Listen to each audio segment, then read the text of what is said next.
我是一個仔女，我希望買一套咁樣嘅房，一套房可以望到遠景嘅，並且係比較安靜嘅，因為我睡眠質量唔係幾得，好容易俾嘈醒，4房5房都得。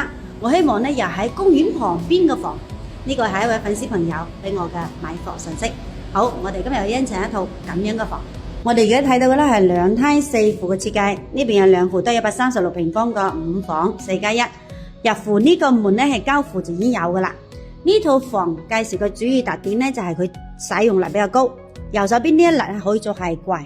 入戶呢一個位置咧係完全贈送嘅買嘅房產證面積。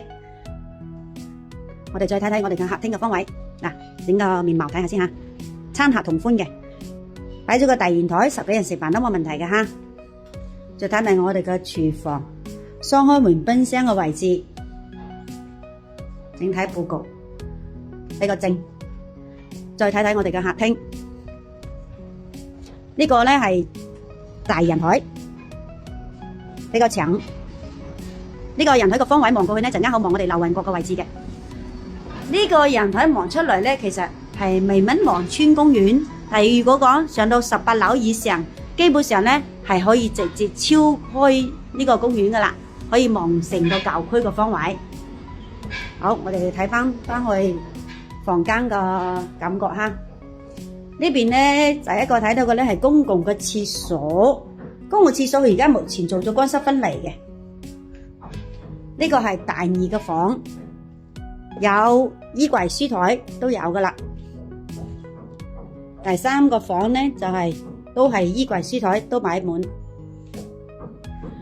第4個房喺呢度特別介紹一下，呢個俯影介紹俾你嘅主要嘅咧係呢度上下係一致嘅，上面咪有格雞出來嘅嗰一嚿，所以咧佢使用率變高咗，個主要原因喺度，係每個房間都咪有格雞嘅哈。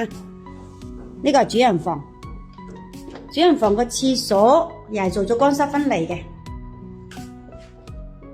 嗱，你會發現主人房嗰個位置係上面係冇有格雞嘅哈，下面嘅飄窗度順你打開就得噶啦。